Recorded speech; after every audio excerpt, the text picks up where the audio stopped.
The following program contains the opinions of the host, guests, and call-in participants. These do not necessarily represent the views of this show's distributors or sponsors. This program may contain obscene, profane, or otherwise objectionable language. Viewer discretion is advised.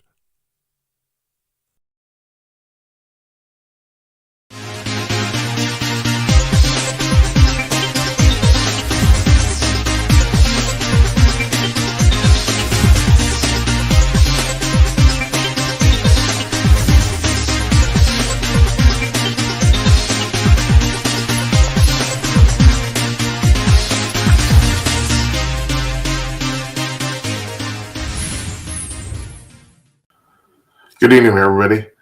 It's 9 p.m. on the East Coast of the United States, 6 p.m. on the West Coast, 8 a.m. in Singapore, 12 noon in Sydney, Australia, and where I'm sitting in Northeast Minneapolis, it's 8 p.m. Central Time. I'm Jim Peters, and welcome to another edition of Jim Peters Tonight. This is episode number 176. Now, we're not taking any calls tonight. We're not taking any text messages. We're not playing any commercials. This is kind of a memorial episode here. Jazz Shaw, our longtime collaborator and frequent guest on the show, passed away suddenly on October 30th. I knew he was in bad health. I didn't realize how bad it was.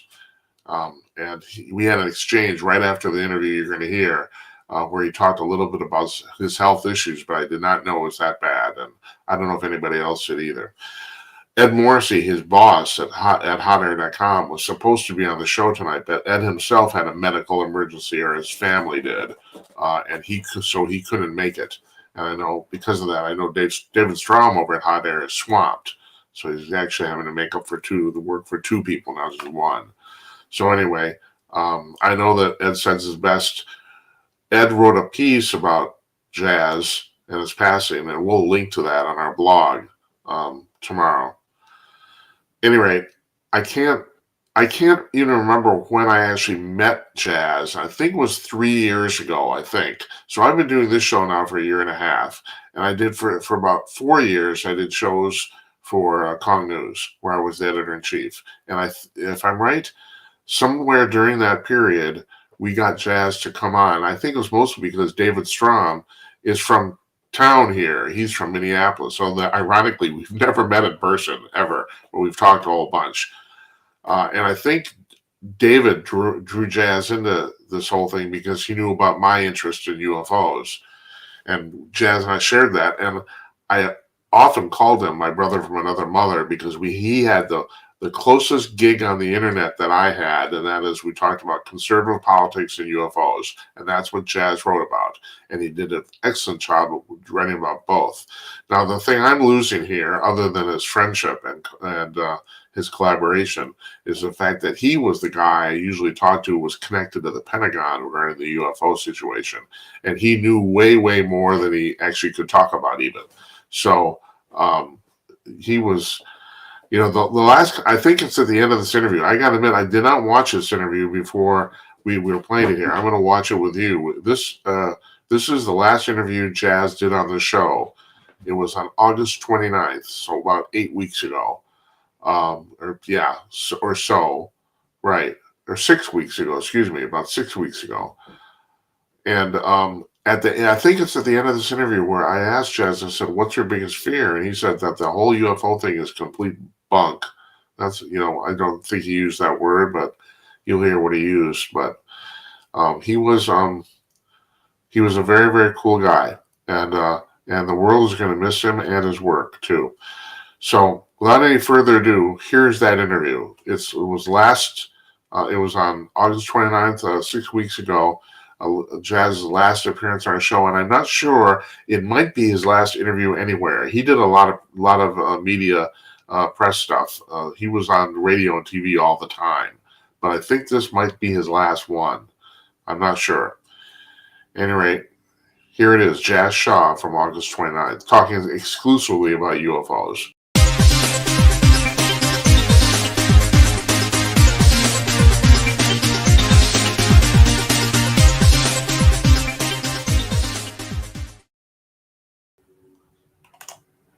Joining us from his home in upstate New York,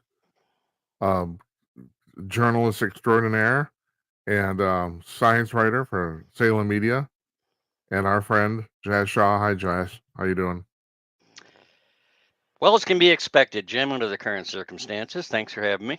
Yeah, you're welcome. You're welcome. So I wanted you on here specifically to talk about Lou Elizondo's book Eminent, and it's really interesting because he pretty much goes farther than any other former official from the military, and basically says straight out, the aliens are here. Get used to it. Is that what you took from this, or? Um, yeah, he does. Um, I'll probably say some things that make me hope that he doesn't watch this, but Oh, before you go on, man, you've told me before you know him. You've talked to him, right? I've done. I don't know him personally. No, I Uh-huh. apologize if I Okay. left you with that impression. I've done a couple panel shows with him, Yeah. and he's a great guy. Seems like it. I have tremendous respect for him. He has a tremendous record. there there are some inconsistencies if you've been following the story closely over the years, and there's even inconsistencies within the book. For example, I'll start out. Lewis said forever that I was the head of a classified UFO investigatory program called ATIP when I was serving. And on the cover of his book, if you look at the bottom line, it says former head of the Department of Defense's Advanced Aerospace Threat Identification Program, Luis Elizondo. Yeah. But inside the book, he says something, I won't say the exact opposite, but very different. He kind of implies that ATIP was an offshoot of OSAP, Right. but nobody else is saying that. Yeah. And he also, in the book, says that I was recruited by others that were already working on this, but I wasn't technically the manager or anything. We were all equals. So is that a difference that it is? Am I being too picky? I I don't don't know. know. I don't know if you are or not. As of this week, and you've talked to Susan Go, right? Oh yeah, Yeah. golf, by the Okay. way. Goff, excuse me. So she is still claiming that he had no role at ATIP. That they're still saying that, and I'm just wondering, is this a matter of No, syntax? can I correct you again? Yes, that's why. That's exactly why I'm And I asking. apologize. No, She please. never said he had no role. She said repeatedly, and I had private conversations by email with her. And at one point, I apologized to her because I had been questioning what she was saying. What she actually said, and it's been put out at this point dozens and dozens of times, that Lou Elizondo had no assigned duties at ATIP. Oh, okay. Right. And the things that he has revealed in other interviews and some of the things that pop up again in the book suggest that that's true.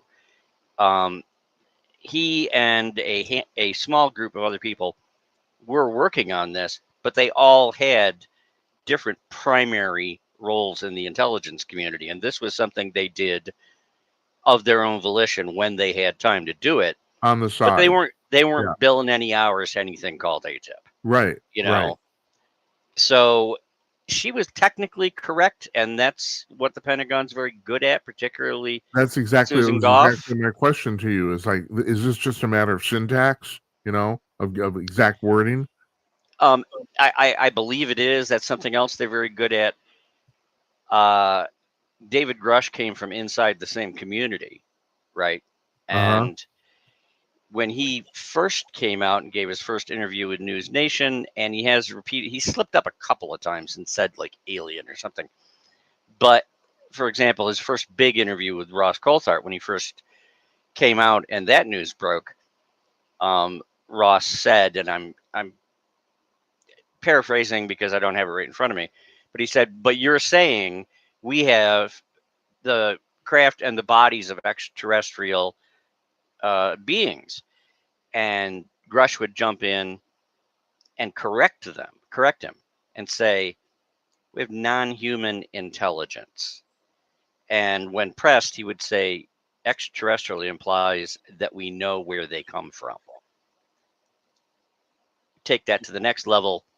He's implying, yeah, we got some stuff. We got no idea, but we also don't know really exactly where it came from. Did it come from another planet? Did it come from another dimension? Did it come from another time?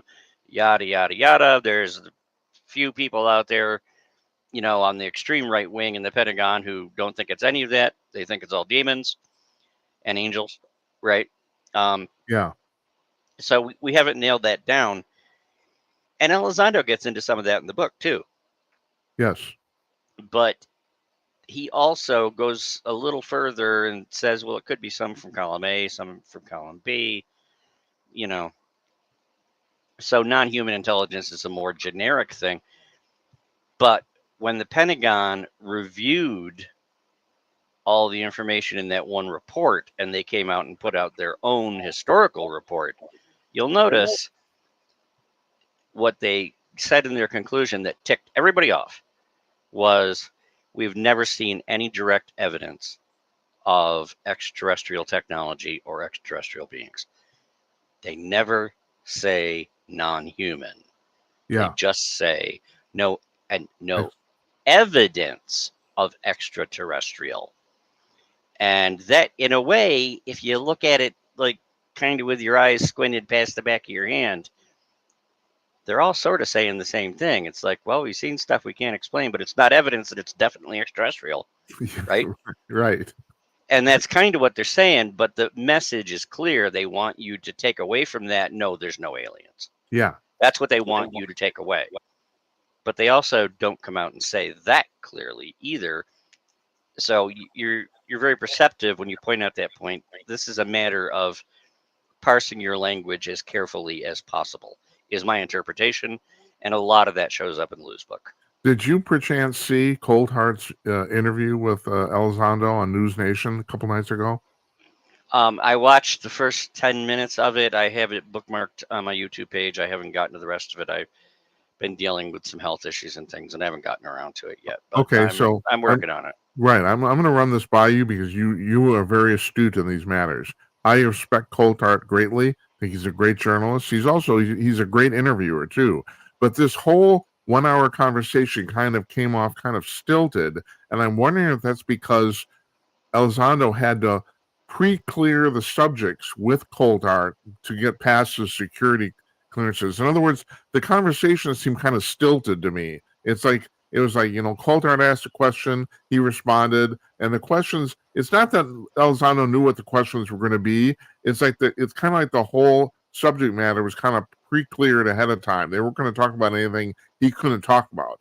And as far as I can tell, Elizondo is very good at doing that, even in real time, in the moment.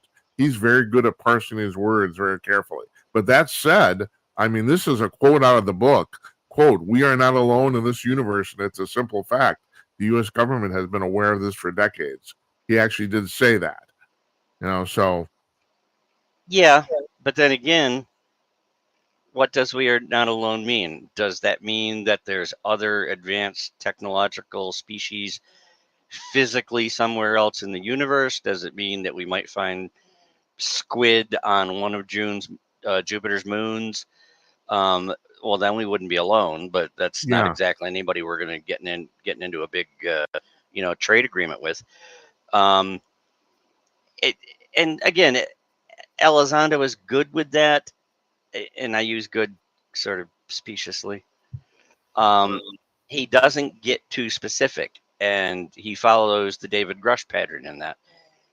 I'm not trying to run down the book, and before I forget again, I will mention he did give lists of names of some people and companies where he says things have been held, biologics have been held, they've been transferred around so long, they've lost the complete trail of I'm losing the word of who had it first and where it went next and all that. But even Lou doesn't come out and say verily so. he gives a lot of half answers that support David Grush. That was the point I was driving at. It's like there's one more person who was obviously deep inside all of this, but he doesn't go real, aside from that list of names of a few people and some companies and military locations where people should probably look, and by the time the book comes out, they probably already moved it anyway. Yeah. That's about all there is that adds to the David Grush story. Mostly it's just confirmation of David Grush. And again, I don't say this to minimize the book. I don't say it to minimize Lou. But there's not a whole lot of new ground.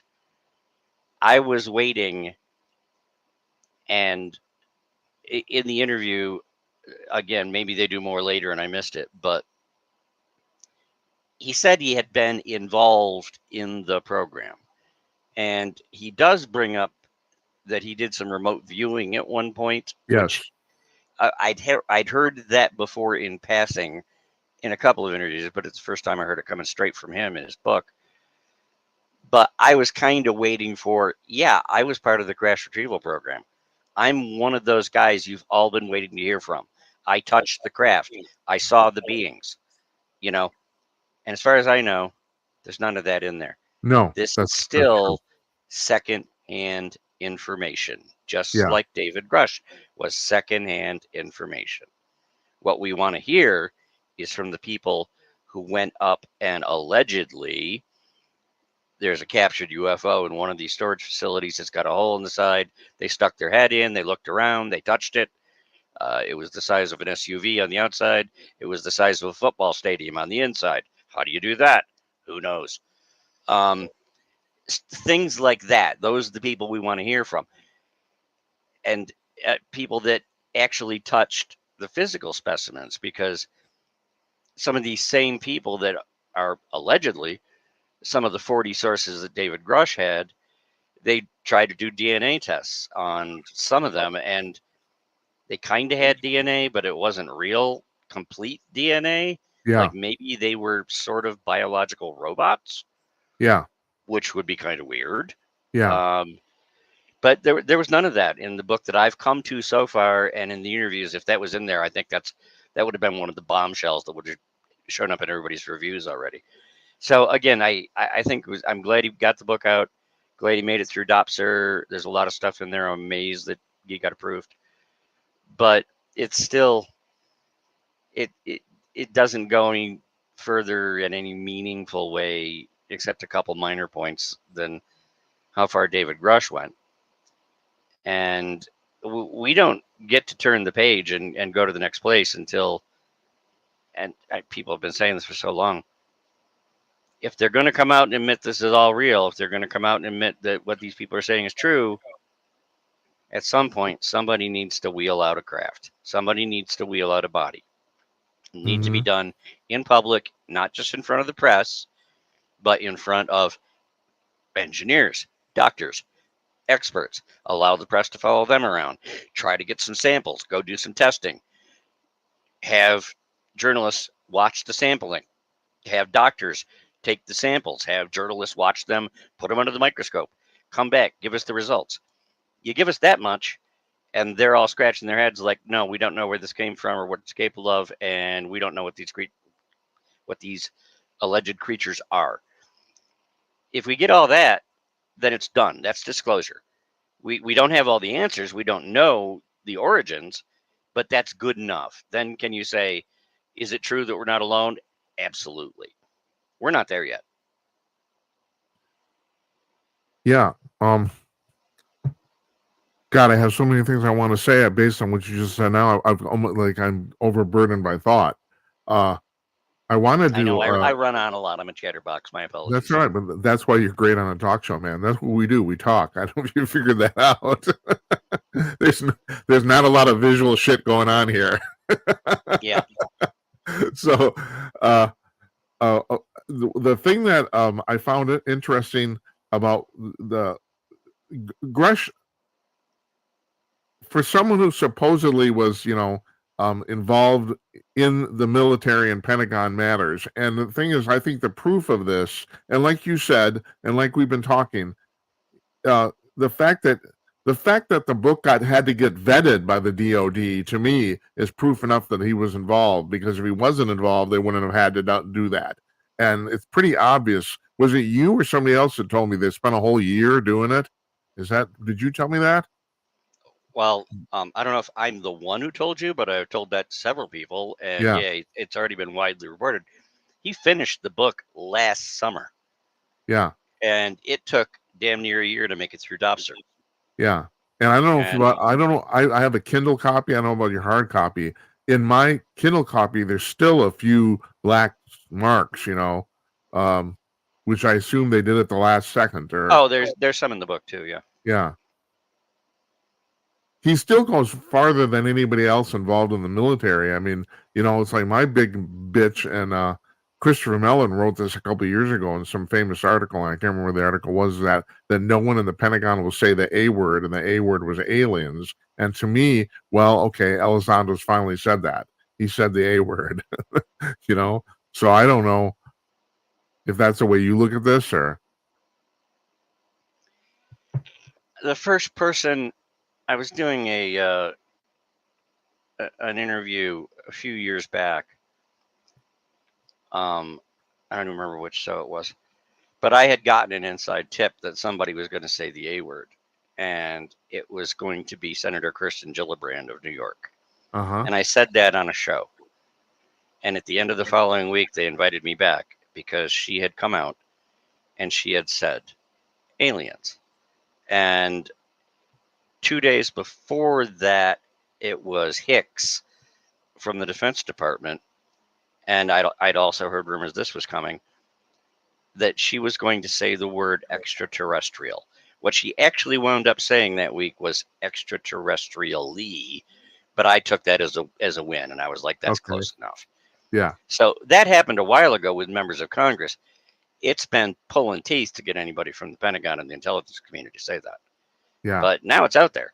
They're still denying it at Arrow, as best they can, but it's getting said a lot more. So we are where we are. We're not at the finish line. I don't even know if we can see the finish line from here.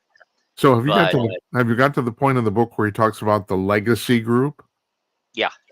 Yeah. So, and for the viewers, what Elizondo means by legacy group is those are the people who don't want any of this information to come out. Basically, that's the group of people in the Pentagon that does this. And then also he talks about the religious people, like you were alluded to, and I find this really fascinating. So, is their position that these things don't exist, that these are just kind of like screen memories of demons, or I mean, what do you have any insight on what they're thinking at all? I mean, we're talking about the people that, for people that follow this closely, you've probably heard of the Collins elite. Inside the Pentagon and the intelligence community.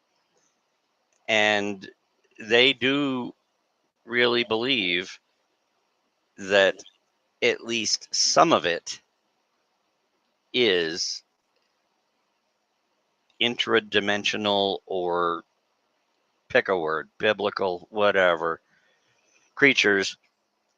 My immediate response to that is always, okay, demons, fine. I'm not the most religious person in the world, but I know the lore, and I do consider myself, to be somewhat religious.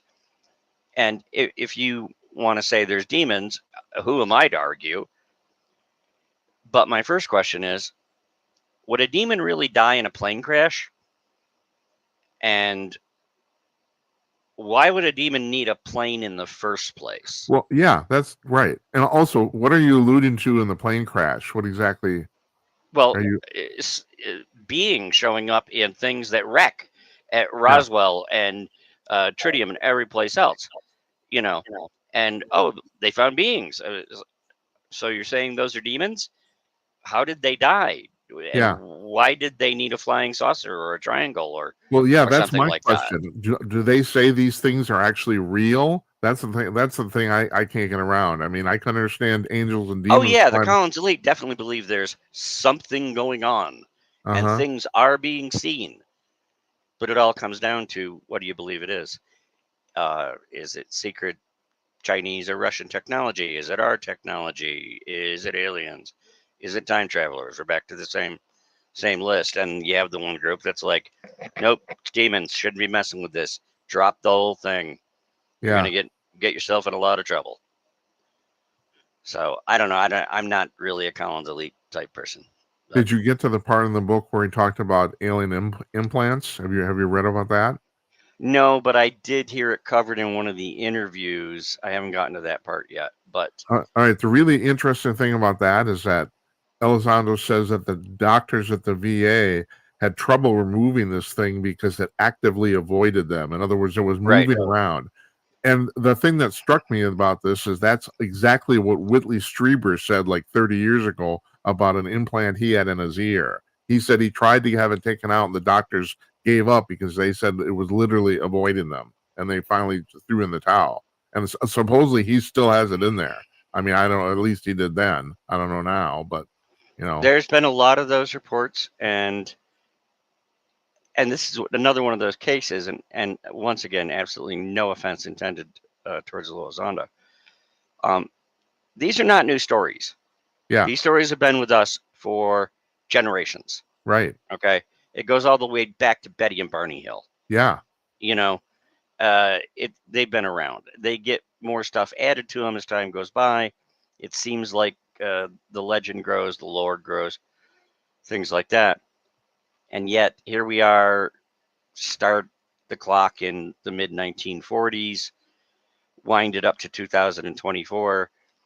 People have extracted implants. There's a couple doctors that have taken things out, but they're tiny and they're hard to pin down. And we've never seen a metallurgical study or anything that definitively points to them not being something that, something unusual to be sure, Yeah. but not definitely something that might not have just grown naturally in the body and developed a protective shell of biological material around it, or somebody that when they were younger was working in a metal shop and a chip shot into their arm and the body wrapped something around that to protect itself, which does happen, you Yes. know. Right.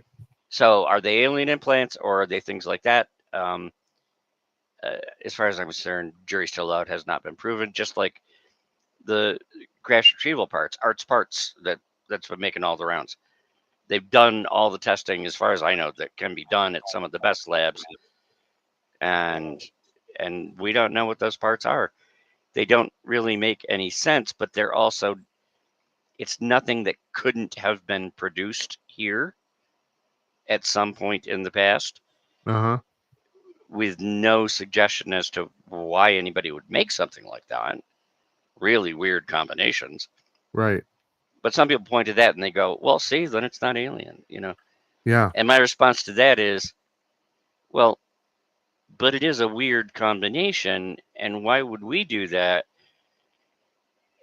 And why would someone else do that? Elizondo talks about that in the book. He Y- talks about the fact that there's metal. Some of these parts they may be of exotic material, but they're nothing unusual in that you couldn't find on Earth. But on the other hand, the isotopic ratios in these combinations are something are make no sense whatsoever. That's what you're talking about. Yeah, the isotopic ratios, you're getting down to really the nitty gritty fine grain.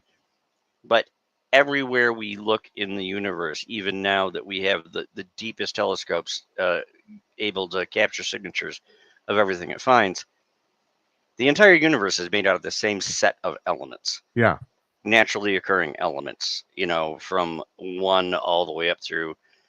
It's been 50 years since I took chemistry, I think 116 we're or at something like that. 117 or something like that. Yeah, Yeah, right up there.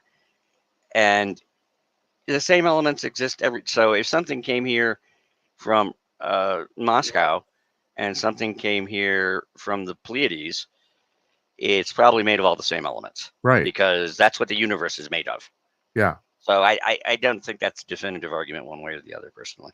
Yeah, have you ever heard this theory? You were talking about the DNA earlier, about the fact there's a lot of people who think that maybe DNA is a constant in life in the universe, but it's just interpreted locally in different ways. Like I've heard, I don't have no idea if this is true at all. Obviously, I've heard that some of these gray aliens, where we have four strands of or four elements in our DNA, they have only three. Something like that. But it's still kind of, it's exactly what you're talking about. It's still kind of sort of DNA, but it's not like ours. Have you ever heard that? I've heard various theories of that from some pretty smart people. But then again, the deeper we look at some of the more exotic species right here on our planet that we know are, I almost use the word native, who live here in numbers wherever they came from. The best examples are some of the really bizarre relatives of the octopuses and the squid. They have totally different biological structures, and their DNA is weird. Yeah, It's right, DNA for sure, right. but it's not like the other stuff that's living in the water with them. It's Yeah, structured differently, yeah, but it's recognizable. So if we take that as a benchmark, well, then if you found something that evolved on another planet, then maybe it has weird DNA compared to ours, or maybe we're the ones with weird DNA. I don't know if you've ever heard the theory. We have Rh positive and Rh negative yes, blood types, right. and the vast majority of the population is positive. Yeah, But then at one point in history, we suddenly started getting negative, right. showing up in pockets. And there are people who believe that that was a genetic alteration, perhaps done externally. Yeah, Is that true? I have no idea. yeah, You right. know, We don't know. We're just two guys sitting in our apartments, just like gabbing. We don't. All right, last question. What where do you think that, like you said, I mean, I'm in agreement with you that in the long run, Elizondo book doesn't move the ball forward much, but it does a little bit. Do you have any a little bit. idea? You got a prediction of what happens next? Oh, God. I hate predicting the future because I'm always wrong. I see it going, there's one of three ways.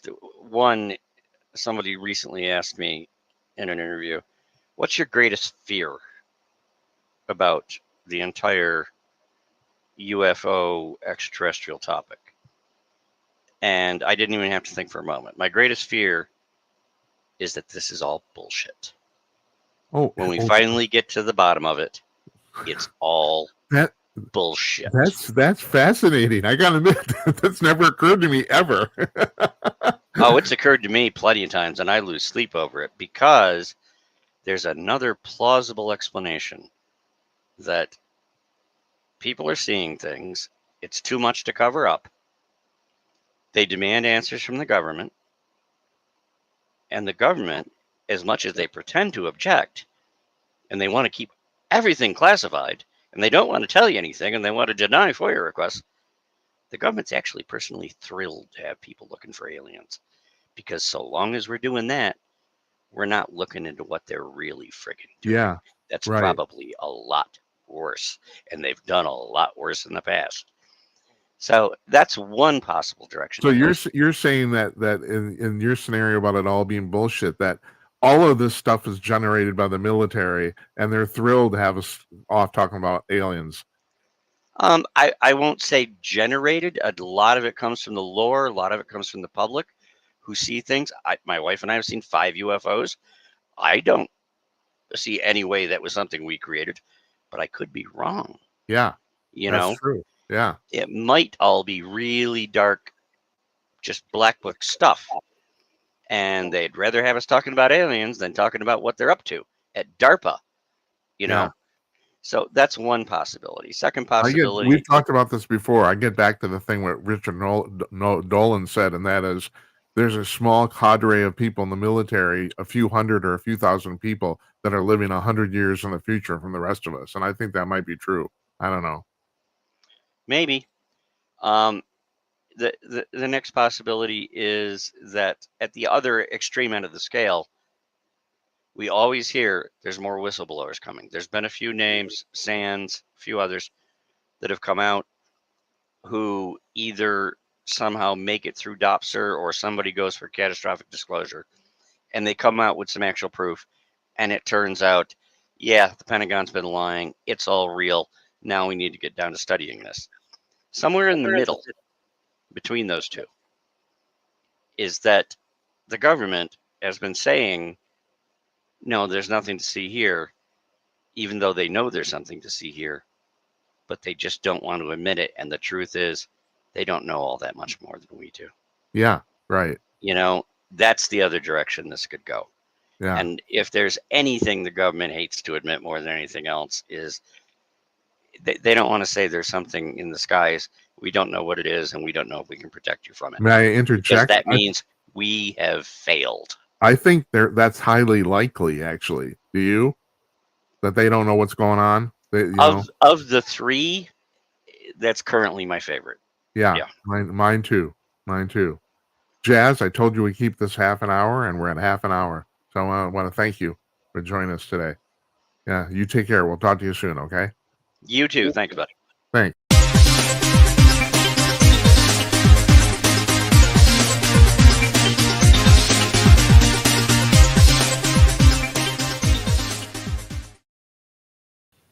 Jazz Shaw passed away on October 30th at the age of 67. He will be missed.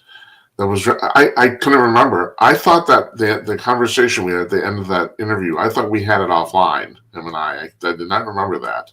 So it'll be interesting to see a couple of years from now, we pull this interview out and see if some of those predictions that he made are true or not. But man, what a fascinating guy. I mean, he's going to be missed by a lot of people. The reason we do the show 2 weeks after he passed away is because, as I said in the intro, I was hoping to get Ed Morrissey on here, and Ed had agreed to come on to talk about Jazz because him and Jazz are really good friends, besides the fact that Ed was his boss at HotAir. But at the last minute, it didn't work out. So, at any rate, yeah, that's our show for tonight. We're not going to take any calls or any of that sort of stuff. It's like we're just gonna let this go. And the irony is, I have plenty of UFO news, and then we'll share it with you on Monday. We have actually plenty to talk about on Monday, so that will be then. And this is now, and this is for Jazz. And Godspeed, friend. You'll be missed.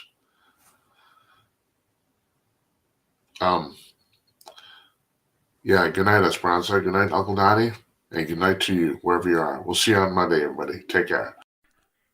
The following